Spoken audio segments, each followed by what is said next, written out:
ನಮಸ್ಕಾರ, ನೀವು ನೋಡ್ತಾ ಇದ್ದೀರಾ ತೇಜಸ್ ನ್ಯೂಸ್ ಕನ್ನಡ. ನಾನು ನಿಮ್ಮ ಸುಷ್ಮಿತಾ.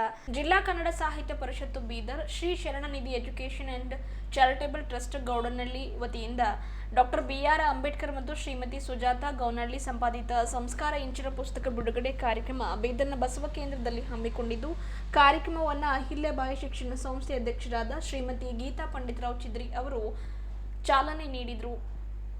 ಪ್ರಸೂತಿ ಮತ್ತು ಸ್ತ್ರೀರೋಗ ಶಾಸ್ತ್ರ ವಿಭಾಗ ಬ್ರಿಮ್ಸ್ ಮುಖ್ಯಸ್ಥರಾದ ಡಾಕ್ಟರ್ ಉಮಾದೇವಿ ದೇಶಮುಖ್ ಅವರು ಶ್ರೀಮತಿ ಸುಜಾತಾ ಗೌನಹಳ್ಳಿ ಸಂಪಾದಿತ ಸಂಸ್ಕಾರ ಇಂಚಿನ ಪುಸ್ತಕ ಬಿಡುಗಡೆ ಮಾಡಿದರು. ಕೇಂದ್ರ ಕನ್ನಡ ಸಾಹಿತ್ಯ ಪರಿಷತ್ತು ಬೆಂಗಳೂರು ಸಹ ಕಾರ್ಯದರ್ಶಿ ಡಾಕ್ಟರ್ ವಿ.ಎಸ್. ಹಿರೇಮಠ ಅವರು ಸಂಸ್ಕಾರ ಇಂಚಿನ ಪುಸ್ತಕ ಪರಿಚಯ ಮಾಡಿಕೊಟ್ಟರು. ಕಾರ್ಯಕ್ರಮದಲ್ಲಿ ಸಾಹಿತಿಗಳಾದ ಡಾಕ್ಟರ್ ಈಶ್ವರಯ್ಯ ಕೋಡಂಬಲ್ ಅವರು ಪ್ರಾಸ್ತಾವಿಕವಾಗಿ ಮಾತನಾಡಿದರು. ಕಾರ್ಯಕ್ರಮ ಉದ್ಘಾಟಿಸಿ ಶ್ರೀಮತಿ ಗೀತಾ ಪಂಡಿತರಾವ್ ಚಿದ್ರಿ ಅವರು ಮಾತನಾಡಿ, ಡಾಕ್ಟರ್ ಬಾಬಾ ಸಾಹೇಬ್ ಅಂಬೇಡ್ಕರ್ ಅವರ ಜಯಂತ್ಯೋತ್ಸವ ದಿವಸ ಸಹೋದರಿ ಸುಜಾತಾ ಗೌನಹಳ್ಳಿ ಅವರ ಸಂಸ್ಕಾರ ಇಂಚಿನ ಪುಸ್ತಕ ಬಿಡುಗಡೆ ಮಾಡುತ್ತಿರುವುದು ಬಹಳ ಒಳ್ಳೆಯ ಸಂಗತಿಯಾಗಿದೆ. ನರಸಪ್ಪ ಅಣ್ಣನವರು ಹಾಗೂ ಸುಜಾತಾ ಇವರಿಬ್ಬರೂ ಕೂಡ ಸರ್ಕಾರಿ ನೌಕರಿಯಲ್ಲಿ ಇದ್ದು, ಇವತ್ತು ಸುಜಾತಾ ಅವರು ನೌಕರಿಯೊಂದಿಗೆ ಸಾಹಿತ್ಯ ಕ್ಷೇತ್ರದಲ್ಲಿ ತಮ್ಮದೇ ಆದ ಛಾಪು ಮೂಡಿಸುತ್ತಿರುವುದು ಬಹಳ ಒಳ್ಳೆಯ ಸಂಗತಿಯಾಗಿದೆ. ಅದರಂತೆ ಅವರ ಮಕ್ಕಳು ಕೂಡ ಬಹಳ ಕ್ರಿಯಾಶೀಲರಾಗಿದ್ದಾರೆ. ಇವತ್ತು ಸೋಷಿಯಲ್ ಮೀಡಿಯಾಗಳಲ್ಲಿ ಎಲ್ಲರೂ ಮಗ್ನರಾಗಿದ್ದಾರೆ. ಆದರೆ ಹೊಸ ಹೊಸ ಪುಸ್ತಕಗಳನ್ನು ಓದುವ ಮೂಲಕ ಮೈಂಡ್ ಫ್ರೆಶ್ ಮಾಡಿಕೊಳ್ಳುವಂಥದ್ದಾಗಿದೆ. ಜೊತೆಗೆ ಯುವ ಸಾಹಿತಿಗಳು ಹಿರಿಯ ಸಾಹಿತಿಗಳಿಗೂ ಕೂಡ ಪ್ರೋತ್ಸಾಹಿಸಿದಂತಾಗುತ್ತದೆ ಎಂದು ತಿಳಿಸಿದರು. ಇವತ್ತು ಸುರೇಶ್ ಚನ್ಶೆಟ್ಟಿ ಅವರ ಅಧ್ಯಕ್ಷತೆಯಲ್ಲಿ ನಡೆಯುತ್ತಿರುವ ಜಿಲ್ಲಾ ಕನ್ನಡ ಸಾಹಿತ್ಯ ಪರಿಷತ್ತು ಯಾವಾಗಲೂ ಕೂಡ ಕಲಾವಿದರಿಗೆ, ಸಾಹಿತಿಗಳಿಗೆ ಪ್ರೋತ್ಸಾಹಿಸುವ ಕೆಲಸ ಮಾಡ್ತಾರೆ. ಇದರ ಜೊತೆಗೆ ಮುಂಬರುವ ದಿನಮಾನಗಳಲ್ಲೂ ಕೂಡ ಸುರೇಶ್ ಚನ್ಶೆಟ್ಟಿ ಅವರ ಅಧ್ಯಕ್ಷತೆಯ ಜಿಲ್ಲಾ ಕನ್ನಡ ಸಾಹಿತ್ಯ ಪರಿಷತ್ ನೇತೃತ್ವದಲ್ಲಿ ಕನ್ನಡ ಬೆಳೆಸುವ ಕಾರ್ಯಗಳು ಇನ್ನೂ ಹೆಚ್ಚಿನ ರೀತಿಯಲ್ಲಿ ಆಗಲಿ ಎಂದು ತಿಳಿಸಿದರು. ಕಾರ್ಯಕ್ರಮ ಉದ್ದೇಶಿಸಿ ಜಿಲ್ಲಾ ಕನ್ನಡ ಸಾಹಿತ್ಯ ಪರಿಷತ್ನ ಜಿಲ್ಲಾಧ್ಯಕ್ಷರಾದ ಸುರೇಶ್ ಚನ್ಶೆಟ್ಟಿ ಅವರು ಮಾತನಾಡಿ, ಮಹಿಳಾ ಸಾಹಿತಿಗಳಲ್ಲಿ ಗಟ್ಟಿ ಬರಹಗಾರರಲ್ಲಿ ಒಬ್ಬರಾದ ಸಹೋದರಿ ಸುಜಾತಾ ಗೌನಹಳ್ಳಿ ಅವರ ಸಂಪಾದಿತ ಸಂಸ್ಕಾರ ಇಂಚಿನ ಪುಸ್ತಕ ಬಿಡುಗಡೆ ಕಾರ್ಯಕ್ರಮ ಇವತ್ತು ಹಮ್ಮಿಕೊಳ್ಳಲಾಗಿದೆ. ಈ ಪುಸ್ತಕ ಶಾಲೆಯ ವಿದ್ಯಾರ್ಥಿಗಳು ಬರೆದ ಕವಿತೆಗಳನ್ನೊಳಗೊಂಡ ಪುಸ್ತಕವಾಗಿದೆ. ಕನ್ನಡ ಸಾಹಿತ್ಯ ಪರಿಷತ್ ವತಿಯಿಂದ ನಮ್ಮ ತಂಡ ಯಾವಾಗಲೂ ಕೂಡ ಪುಸ್ತಕ ಸಂಸ್ಥೆ ಉಳಿಸಲು ಪ್ರಯತ್ನ ಮಾಡುತ್ತದೆ. ಸಹೋದರಿ ಸುಜಾತಾ ಅವರ ಚೊಚ್ಚಲ ಕೃತಿ ಇದಾಗಿದ್ದು, ಇನ್ನೂ ಹೆಚ್ಚಿನ ಪುಸ್ತಕಗಳು ಇವರಿಂದ ಹೊರಬರುವಂತಾಗಲಿ ಎಂದು ಶುಭ ಕೋರಿದರು. ಈ ಕುರಿತಂತೆ ಕರ್ನಾಟಕ ಗ್ರಾಮೀಣ ಬ್ಯಾಂಕ್ ಹಿರಿಯ ಪ್ರಬಂಧಕ ನರಸಪ್ಪ ಗೌನಹಳ್ಳಿ ಅವರು ಕೂಡ ಮಾತನಾಡಿದರು. ಕಾರ್ಯಕ್ರಮದಲ್ಲಿ ವೇದಿಕೆ ಮೇಲೆ ಡಾಕ್ಟರ್ ಉಮಾದೇವಿ ಬಿ. ದೇಶಮುಖ್, ಮುಖ್ಯಸ್ಥರು ಪ್ರಸೂತಿ ಮತ್ತು ಸ್ತ್ರೀರೋಗ ಶಾಸ್ತ್ರ ವಿಭಾಗ ಬ್ರಿಮ್ಸ್, ಡಾಕ್ಟರ್ ವಿ.ಎಸ್. ಹಿರೇಮಠ ಸಹ ಕಾರ್ಯದರ್ಶಿ ಕೇಂದ್ರ ಕನ್ನಡ ಸಾಹಿತ್ಯ ಪರಿಷತ್ತು ಬೆಂಗಳೂರು, ಶರಣಪ್ಪ ಮಿಠಾರೆ ಅಧ್ಯಕ್ಷರು ಬಸವ ಕೇಂದ್ರ ಬೀದರ್, ಡಾಕ್ಟರ್ ವಿನಿತಾ, ಡಾಕ್ಟರ್ ಸತೀಶ್ ಪ್ರತಾಪುರ ಪ್ರಾಚಾರ್ಯರು, Lingarajappa engineering college Bidar, Shri M S. Manohar ಅಧ್ಯಕ್ಷರು ತಾಲೂಕಾ ಕನ್ನಡ ಸಾಹಿತ್ಯ ಪರಿಷತ್ತು ಬೀದರ್, ಎಚ್.ಎಸ್. ನಾಗನೂರ್ ಪ್ರಾಚಾರ್ಯರು ಜಿಲ್ಲಾ ಶಿಕ್ಷಣ ಮತ್ತು ತರಬೇತಿ ಸಂಸ್ಥೆ ಬೀದರ್, ಕ್ಷೇತ್ರ ಶಿಕ್ಷಣಾಧಿಕಾರಿಗಳು ಶ್ರೀಮತಿ ಅಖಿಲಾಂಡೇಶ್ವರಿ, ಕರ್ನಾಟಕ ಗಡಿ ನಾಡಾಭಿವೃದ್ಧಿ ಪ್ರಾಧಿಕಾರ ಬೆಂಗಳೂರು ಸದಸ್ಯರಾದ ಡಾಕ್ಟರ್ ಸಂಜೀವ್ ಕುಮಾರ್ ಅತಿವಾಳೆ, ಅಂತರಂಗ ಸುದ್ದಿ ಪತ್ರಿಕೆ ಸಂಪಾದಕರಾದ ಮಾಳಪ್ಪ ಅಡಸಾರೆ, ಆದಿವಾಸಿ ಸಾಹಿತ್ಯ ಪರಿಷತ್ತು ಬೀದರ್ ಅಧ್ಯಕ್ಷರಾದ ವಿಜಯಕುಮಾರ್ ಡುಮ್ಮೆ, ಹಿರಿಯ ನಿರೀಕ್ಷಕರು ಸಹಕಾರ ಇಲಾಖೆ ಕಲಬುರಗಿ ಆನಂದ್ ಬಿ.ಪಿ, ಸಾಹಿತಿಗಳಾದ ಶ್ರೀಮತಿ ಮಂಗಲಾ ಎಂ. ಭಾಗವತ್, ಸಾಹಿತಿಗಳಾದ ಬಸವರಾಜ ಬಲ್ಲೂರ್, ಶ್ರೀಮತಿ ಸುಜಾತಾ ನರಸಪ್ಪ ಗೌನಹಳ್ಳಿ, ಡಾಕ್ಟರ್ ಈಶ್ವರಯ್ಯ ಕೋಡಂಬಲ್, ಶ್ರೀಮತಿ ಸಂತೋಷ ಶರಣಬಸಪ್ಪ ಚಿಕುರ್ತೆ ಸೇರಿದಂತೆ ಇನ್ನಿತರರು ಇದ್ದರು.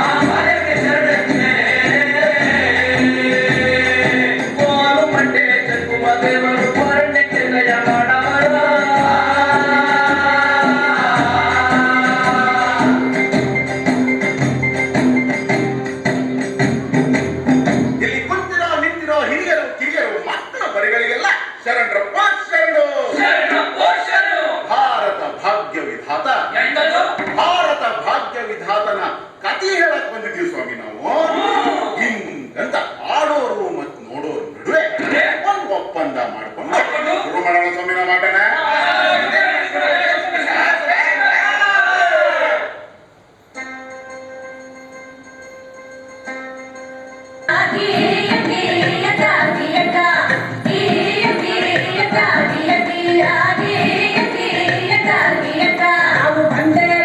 ನಾವು ಬಂದೇವ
ಸಮಾಜದಲ್ಲಿ ಒಂದು ಜೀವಿಯಾಗಿರ್ಲಿಲ್ಲ.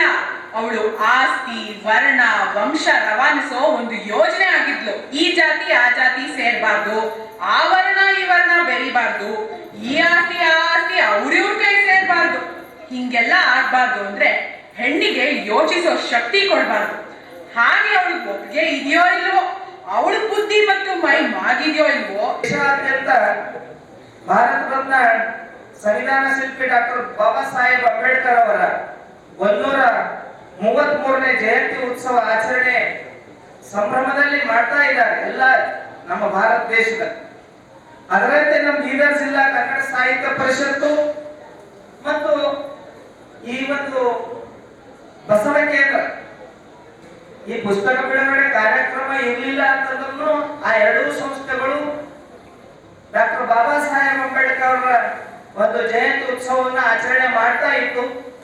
ಆದ್ರ ಎತ್ತಣ ಮಾಮರ ಎತ್ತಣಕ್ಕೆ ಹೋಗಿರಿ ಎತ್ತಣಿನಂತ ಸಂಬಂಧವಯ್ಯ ಅನ್ನೋ ಹಾಗೆ ಇವತ್ತ ಶರಣನಿಧಿ ಪ್ರತಿಷ್ಠಾನದ ಮುಖಾಂತರ ಅದಕ್ಕ ಆ ಎರಡೂ ಸಂಸ್ಥೆಗಳಿಗೆ ಮತ್ತೊಂದಿಷ್ಟು ಶಕ್ತಿ ತಂದುಕೊಟ್ಟಂಗಾಗಿ ಕಾರ್ಯಕ್ರಮ ಇಷ್ಟು ಅದ್ದೂರಿಯಾಗಿ ನಡಲಿಕ್ಕೆ ಕಾರಣ ಆದ ಅನ್ನುವಂಥ ಮಾತನ್ನ ಈ ಸಂದರ್ಭದಲ್ಲಿ ಹೇಳ್ತೀನಿ.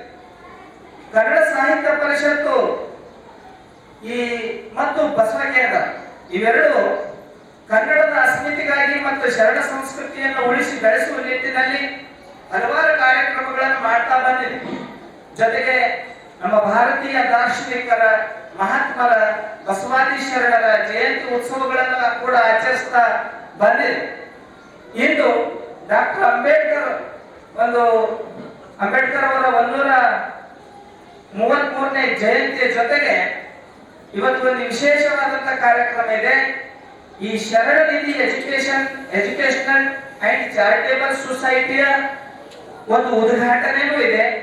ಅದರ ಆ ಸೊಸೈಟಿಯ ಮೊದಲನೇ ಕಾರ್ಯಕ್ರಮ ಒಂದು ಪುಸ್ತಕ ಬಿಡುಗಡೆ ಮಾಡುವ ಮೂಲಕ ನಡೆಸಲಾಗ್ತಾ ಇದೆ. ಗೌಡನಹಳ್ಳಿಯ ಶ್ರೀ ಶರಣನಿಧಿ ಎಜುಕೇಶನಲ್ ಟ್ರಸ್ಟಿಗೂ ಚಾರಿಟೇಬಲ್ ಟ್ರಸ್ಟಿಗೂ ಜಿಲ್ಲಾ ಕನ್ನಡ ಸಾಹಿತ್ಯ ಪರಿಷತ್ತಿಗೂ ವಿದ್ಯಾನಗರದ ಈ ಬಡಾವಣೆ ಬಸವ ಕೇಂದ್ರಕ್ಕೂ ಬಾಬಾ ಸಾಹೇಬ್ ಅಂಬೇಡ್ಕರ್ ಅವರ ಜಯಂತಿಗೂ ಇವತ್ತು ಬಿಡುಗಡೆಯಾಗುತ್ತಿರುವ ಸಂಸ್ಕಾರ ಇಂಚರ ಪುಸ್ತಕ ಬಿಡುಗಡೆಗೂ ಎತ್ತನಿಂದ ಎತ್ತ ಸಂಬಂಧ ಇದೆ ಅನ್ನುವಂಥದ್ದೇ ಇದೆ ಕಾರ್ಯಕ್ರಮದ ವಿಶೇಷತೆ.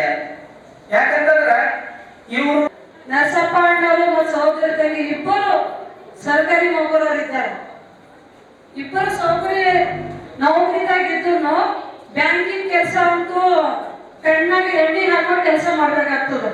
ಅದು ಸ್ವಲ್ಪ ಅಲ್ಲಿ ಎಲ್ಲಾದ್ರೂ ತಪ್ಪು ಅಂದ್ರ ಲೆಕ್ಕಪತ್ರದಾಗ ನಾವು ಉತ್ತರ ಕೊಡ್ಬೇಕಾಗ್ತದೆ. ಅಂತವ್ರು ಸಮಯ ತಕ್ಕೋಣೆ ಇವ್ರೇನಿದು ಸಾಹಿತ್ಯದಾಗ ಬಂದಾರಲ್ಲ ಅವ್ರಿಗೆ ಬಹಳಷ್ಟು ದೊಡ್ಡದೊಂದು ಕೃತಜ್ಞತೆ ಸಲ್ಲಿಸ್ತೀವಿ. ಅದ್ರ ಜೊತೆನೆ ನಮ್ಮ ಸಹೋದರಿ ಸರಿತಾ ತಂಗಿ ಅವರು MA ಮಾಡಿ ಟೀಚರ್ ಆಗಿ ಮಕ್ಕಳು ಸಂಸಾರ ಅವ್ರ ಜಾಬ್ ನೋಡ್ಕೊತಾನೆ ಅವ್ರ ಮಕ್ಕಳು ಏನಾಯ್ತು ಪ್ರಬಂಧ ನಿಬಂಧ ಏನ್ ಬರ್ದಿದ್ದು ಅವ್ರ ಮನ್ಸಿಗೆ ಹಚ್ಕೊಂಡು ಇದು ಬುಕ್ಕಿಂಗ್ ರೂಪದಾಗ ಬರ್ಬೇಕಪ್ಪ, ನಮ್ ತರನೇ ನಮ್ಮ ಮಕ್ಕಳು ಒಂದ್ ಬುಕ್ ಮಾಡ್ಬೇಕು ಅವ್ರ ಹೆಸರು ಇದ್ರಾಗ ಬರ್ಬೇಕಂತ ಅವ್ರ ಏನ್ ವಿಚಾರ ಮಾಡಿರಲ್ಲ. ನಿಜವಾಗ ಅದು ಬಹಳ ಒಳ್ಳೇದಲ್ಲ ಸರಿತಾರ. ಯಾಕಂದ್ರ ಈಗ ಸೋಷಿಯಲ್ ಮೀಡಿಯಾದ ದುನಿಯಾ. ನಾವ್ ಎದ್ದ ತಕ್ಷಣ ನೋಡ್ತೀವಿ ಎಲ್ಲಾ ಮಕ್ಕಳ ಕೈದಾಗ ಬರೀ ಮೊಬೈಲ್ ಕರೆದನ್ನ ಹಾಕೋರೆ ಮೊಬೈಲ್ ಅದನ್ನೇ ನಮ್ಮ ಮಕ್ಕಳ ಕೈದಾಗ ಏನ್ ಬುಕ್ಕವ. ನಮ್ ಜಮಾನದಾಗ ಟಿವಿ ಇರ್ತೀವಿ, ಅದು ಬ್ಲಾಕ್ ಅಂಡ್ ವೈಟ್, ನಾವು ಟಿವಿ ನೋಡ್ತಿದ್ದೆವು. ಬಟ್ ಈಗ ಮಕ್ಕಳು ಎದ್ದ ತಕ್ಷಣ ನೋಡೋದೇ ಮೊಬೈಲು ಲ್ಯಾಪ್ಟಾಪ್. ತಾಯಿ ತಂದೆಗೂ ಬೇಜಾರಾಗ ಏನಪ್ಪ ನಮ್ ಕೆಲಸ ಮಾಡ್ಬಿಡೋದು ಸುಮ್ಮನೆ ಅವ್ರ ಕೈದಾಗ ಮೊಬೈಲ್ ಕೊಟ್ಟರು ಕಿರಿಕಿರಿ ತಪ್ಪದಂತ ಮಕ್ಕಳ ಕೈದಾಗ ಮೊಬೈಲ್ ಕೊಡೋದು ನಾವು ಕೈ ತಿಂದು ನಮ್ಮ ಕೆಲ್ಸಕ್ಕೆ ನಾವು ತೊಡ್ಕೋತೀವಿ. ತಂದೆಗಳಿಗೆ ಅಂತೂ ಡ್ಯೂಟಿದಿಂದ ಹೊರಗೆ ಓಡಾಡೋದ್ರಿಂದ ಮಕ್ಕಳಿಗೆ ಕೊಡ್ಲಿಕ್ಕೆ ಪುರ್ಸತ್ತಿರಲ್ಲ, ತಾಯಿ ಮನೆ ಕೆಲಸ ಮಾಡೋದ್ರಿಂದ ಪುರ್ಸತ್ತಿರಲ್ಲ. ಏನೋ ಮಕ್ಕಳಿಗೆ ಅಳ್ಳಾಟ ಒಂದು ನಾವು ಮೊಬೈಲ್ ಕೊಟ್ಟು ಕೈ ತೊಳ್ಕೋತೀವಿ. ಬಟ್ ಅದು ಮಾನಸಿಕವಾಗಿ ಮಕ್ಕಳು ಎಷ್ಟೇ ಹಿಂದೆ ಜರಿಗತ್ತಾರ ಅದು ಗೊತ್ತಾಗ್ತಾ ಇಲ್ಲ. ಮಣ್ಣಿನ ಪೇಪರ್ದಾಗ ಅಷ್ಟೇ ಬಂದಿತ್ತು ಮಕ್ಕಳು ಎಷ್ಟು ಮೊಬೈಲ್ ಒಳಗೆ ಹೋಗ್ತಾ ಇದ್ದಾರ, ಅವ್ರು ಮಾನಸಿಕವಾಗಿ ದೈಹಿಕವಾಗಿ ಅಷ್ಟೇ ಪೀಡಿತ ಆಗಿರ್ತಾರ, ಅಷ್ಟೇ ಅವ್ರು ರೋಗ ಕಂಡುಕೊಳ್ತಾ ಇದ್ದಾರೆ. ದಯವಿಟ್ಟು ಆ ಮಕ್ಕಳು ಮೊಬೈಲ್ದಿಂದ ದೂರ ಇಡ್ರಿ. ಇದೇ ತರ ಸಂಸ್ಕಾರ ನಮ್ಮ ಸಂಸ್ಕೃತಿ ಏನಿದೆ ಪಾಠ್ಯ ಪುಸ್ತಕದ ಏನಿದೆ ಅದು ಅವ್ರಿಗೆ ತಿಳ್ಕೊಡ್ಬೇಕು. ನಮ್ಮ ಇತಿಹಾಸ ಇವತ್ತೇನು ನಮ್ಮ ಭಾರತ ರತ್ನ ಬಾಬಾ ಸಾಹೇಬ್ ಅಂಬೇಡ್ಕರ್ 133ನೇದು ಜಯಂತಿ ಉತ್ಸವ ಅವ್ರು ಹುಟ್ಟಿದ ಅವ್ರ ಹಿನ್ನೆಲೆ ನೋಡ್ಬೇಕಂದ್ರೆ ನನ್ಗಿಂತ ನಾವೇನು ಸಾಹಿತ್ಯಗಾರರಿಲ್ಲ, ಭಾಷಣ ಮಾಡೋದಿಲ್ಲ. ಈಗಷ್ಟೇ ಅಂಗಡಿನಾಗ ಅವ್ರು ಇಂಥ ಬಡ ಪರಿವಾರ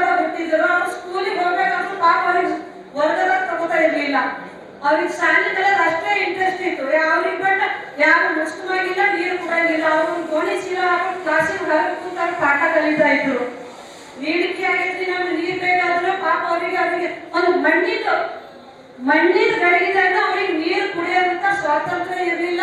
ಅವ್ರಿಗೆ ಅದೊಂದು ಅಂದ್ರೆ ಅಂಟು ರೋಗ ಅದಪ್ಪ, ನೀವು ನಮಗ ಮುಟ್ಟಿದ್ರು ಅಂದ್ರೆ ರೋಗ ಬರ್ತದ, ನೀವು ಕೆಳ ಜಾತಿಯವರು, ನೀವು ದಲಿತರು ಅಂತ ಅವ್ರಿಗೆ ಅಂಟ್ಕೋತಿಲ್ಲ, ಅವ್ರಿಗೆ ಮುಟ್ಕೋತಿಲ್ಲ. ಅಂಥದ್ರಾಗೆ ಹೊರಗೆ ತಂದು ಇವತ್ತು ಭಾರತ ರತ್ನ ಇಡೀ ದೇಶದಾಗಿಲ್ಲ, ಇಡೀ ವಿಶ್ವದಾಗ ಇವತ್ತು ಅವ್ರ ಜಯಂತಿ ಆಚರಣೆ ಮಾಡ್ತಾ ಇದ್ದು ನಮ್ಗೆ ಹೆಮ್ಮೆಯ ವಿಷಯ ಇದೆ. ಯಾಕಂದ್ರೆ ಅವ್ರು ಹುಟ್ಟಿದ್ದೆ ನಮ್ಮ ದೇಶದಾಗ, ಮಹಾರಾಷ್ಟ್ರದಾಗ.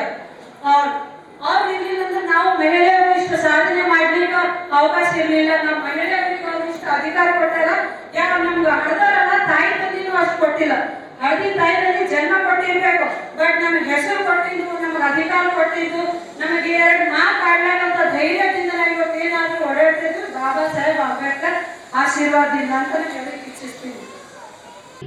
ಸಿರಿಗನ್ನಡಂ ಗೆಲ್ಗೆ ನಾಡಿನ ಸಮಸ್ತ ಜನರಿಗೆ ಸಂವಿಧಾನ ಶಿಲ್ಪಿ ಡಾಕ್ಟರ್ BR ಅಂಬೇಡ್ಕರ್ ಅವರ ಜಯಂತಿಯ ಹಾರ್ದಿಕವಾದ ಶುಭಾಶಯಗಳನ್ನು ಕೋರುತ್ತಾ, ಆತ್ಮೀಯ ಬಂಧುಗಳು, ಇವತ್ತು ಭಾಳ ವಿಶೇಷವಾಗಿ ಕನ್ನಡ ಸಾಹಿತ್ಯ ಪರಿಷತ್ತಿನ ವತಿಯಿಂದ ಇವತ್ತು ನಮ್ಮ ಆತ್ಮೀಯರು ಬೀದರ್ ಜಿಲ್ಲೆಯ ಮಹಿಳಾ ಸಾಹಿತಿಗಳಲ್ಲಿ ಅಂದರೆ ಕೆಲವು ಗಟ್ಟಿ ಬರಹಗಾರ್ತಿಲೊಬ್ಬರಾಗಿರುವಂಥ ಸಹೋದರಿ ಸುಜಾತಾ ನರಸಪ್ಪ ಗೌನಹಳ್ಳಿಯವರ ಇವತ್ತು ಸಂಸ್ಕಾರ ಇಂಚರ ಅಂತಕ್ಕಂಥ ಪುಸ್ತಕ ಬಿಡುಗಡೆ ಮತ್ತು ಡಾಕ್ಟರ್ BR ಅಂಬೇಡ್ಕರ್ ಅವರ ಜಯಂತಿ ಉತ್ಸವ ಕಾರ್ಯಕ್ರಮವನ್ನು ಇವತ್ತು ಬಸವಕೇಂದ್ರ ಸಂಸ್ಥೆಯಲ್ಲಿ ಆಯೋಜನೆ ಮಾಡಲಾಗಿದ್ದು, ನಿಜವಾಗಲೂ ಶೋಷಿತರ ಮತ್ತು ದೀನ ದಲಿತರ ಪರವಾಗಿ ಬಹು ದೊಡ್ಡ ಕ್ರಾಂತಿಯನ್ನೇ ಮಾಡಿರುವಂಥ ಡಾಕ್ಟರ್ ಬಾಬಾ ಸಾಹೇಬ್ ಅಂಬೇಡ್ಕರ ಜಯಂತಿಯನ್ನು ಇವತ್ತು ರಾಷ್ಟ್ರದಂತ ಇವತ್ತು ಆಚರಣೆಯನ್ನು ಮಾಡ್ತಾಯಿದ್ದೀವಿ. ಅದಕ್ಕೆ ಪೂರಕವಾಗಿ ಪ್ರತಿ ವರ್ಷವೂ ಕೂಡ ಕನ್ನಡ ಸಾಹಿತ್ಯ ಪರಿಷತ್ತು ಆಚರಣೆಯನ್ನು ಮಾಡ್ತಾ ಬಂದಿದೆ. ಇವತ್ತು ಬಾಬಾ ಸಾಹೇಬರ ಅಂಬೇಡ್ಕರ್ ಜಯಂತಿಯ ಒಂದು ನೆಪವಾಗಿಟ್ಕೊಂಡು ಇವತ್ತು ಈ ಪುಸ್ತಕ ಬಿಡುಗಡೆ ಸಮಾರಂಭವನ್ನು ಆಯೋಜನೆ ಮಾಡಲಾಗಿದೆ. ಇಂದಿನ ಈ ಪುಸ್ತಕ ಬಿಡುಗಡೆಗಾಗಿ ನಮ್ಮ ಬೀದರ್ನ ಮಾಜಿ ಜಿಲ್ಲಾ ಪಂಚಾಯತ್ನ ಅಧ್ಯಕ್ಷರಾಗಿರುವಂಥ ಗೀತಾ ಪಂಡಿತ್ ಚಿದ್ರಿಯರವರು ಪುಸ್ತಕವನ್ನು ಕಾರ್ಯಕ್ರಮವನ್ನು ಉದ್ಘಾಟನೆ ಮಾಡಿದ್ದಾರೆ. ಖ್ಯಾತ ವೈದ್ಯರಾಗಿರುವಂಥ ನಮ್ಮ ಉಮಾದೇವಿ ದೇಶ್ಮುಖ್ ಮೇಡಮ್ ಅವರು ಪುಸ್ತಕವನ್ನು ಬಿಡುಗಡೆ ಮಾಡಿದ್ದಾರೆ. ದೂರದ ಬೆಂಗಳೂರಿನಿಂದ ನಮ್ಮ ಹಿರೇಮಠ ಅವರು ಪುಸ್ತಕದ ಪರಿಚಯನ ಮಾಡಿಕೊಳ್ಳಿದ್ದಾರೆ. ಹೀಗಾಗಿ ಒಟ್ಟಾರೆಯಾಗಿ ಇವತ್ತು ಪುಸ್ತಕ ಸಂಸ್ಕೃತಿಯನ್ನು ಉಳಿಸ್ಬೇಕು ಅನ್ನೋ ಉದ್ದೇಶದಿಂದ ಅದು ಭಾಳ ವಿಶೇಷವಾಗಿ ಇವತ್ತೇನು ಪುಸ್ತಕ ಬಂದಿದೆ, ಅದು ಶಾಲಾ ಮಕ್ಕಳು ಬರೆದಂಥ ಕವನಗಳದವು. ಅದನ್ನು ಹಾಗೆ ಹುಸಿ ಹೋಗ್ಬಾರ್ದು, ಅವೆಲ್ಲ ಹಾಗೆ ಗಟ್ಟಿಯಾಗಿ ಉಳ್ಕೋಬೇಕು ಅನ್ನೋ ಉದ್ದೇಶದಿಂದ ಅವೆಲ್ಲ ಕವನಗಳನ್ನು ಒಂದು ಕಡೆ ಸಂಗ್ರಹಣೆ ಮಾಡೋದ್ರ ಮೂಲಕ ಇವತ್ತು ಭಾಳ ಉತ್ತಮವಾದ ಒಂದು ಪುಸ್ತಕವನ್ನು ಇವತ್ತು ಹೊರತಂದಿದ್ದಾರೆ. ಹೀಗಾಗಿ ನಾನು ಈ ಸಂದರ್ಭದಲ್ಲಿ ಲೇಖಕಿ ಮತ್ತು ಸಂಪಾದಕಿಯಾಗಿಂಥ ಸಹೋದರಿ ಸುಜಾತಾ ನರಸಪ್ಪ ಗೌನಹಳ್ಳಿ ಅವರಿಗೆ ನಾನು ಕನ್ನಡ ಸಾಹಿತ್ಯ ಪರಿಷತ್ತಿನವರೆಗೆ ಹಾರ್ದಿಕವಾದ ಅಭಿನಂದನೆಯನ್ನು ಸಲ್ಲಿಸ್ತಾ ಇದ್ದೀನಿ. ಅವರ ಚೊಚ್ಚಲ ಕೃತಿಯಾಗಿದ್ದು ಬರುವ ದಿನಗಳಲ್ಲಿ ಇನ್ನೂ ಹೆಚ್ಚಿನ ಕೃತಿಯನ್ನು ಅವರು ಸಮಾಜಕ್ಕೆ ನೀಡಲಿ ಅಂತೇಳಿ ಈ ಸಂದರ್ಭದಲ್ಲಿ ಶುಭಾರಿಸುತ್ತಾ ನಾನು ಮತ್ತೊಮ್ಮೆ ಬೀದರ್ ಜಿಲ್ಲೆಯ ಸಮಸ್ತ ಜನರಿಗೆ ಸಂವಿಧಾನ ಶಿಲ್ಪಿ ಡಾಕ್ಟರ್ BR ಅಂಬೇಡ್ಕರ್ ಅವರ ಜಯಂತಿ ಹಾರ್ದಿಕವಾದ ಶುಭಾಶಯಗಳನ್ನು ಕೋರ್ತೀನಿ. ಧನ್ಯವಾದಗಳು. ಬೆಳಕಾಗಿರುವಂತಹ ಡಾಕ್ಟರ್ ಬಾಬಾ ಸಾಹೇಬ್ ಅಂಬೇಡ್ಕರ್ ಅವರ 133ನೆಯ ಜಯಂತ್ಯುತ್ಸವದ ಶುಭಾಶಯಗಳನ್ನು ಸರ್ವರಿಗೂ ಹೇಳ್ತೇನೆ.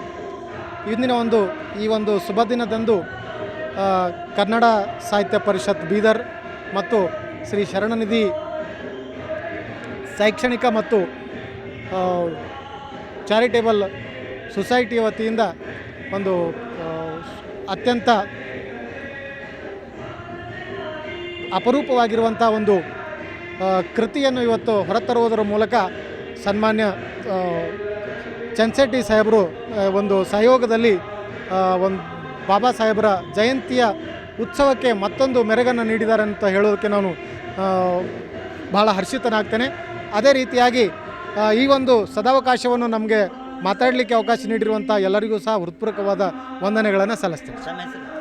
ನಾನು ನರಸಪ್ಪ ಗೌನಹಳ್ಳಿ, ಹಿರಿಯ ಪ್ರಬಂಧಕ, ಕರ್ನಾಟಕ ಗ್ರಾಮೀಣ ಬ್ಯಾಂಕ್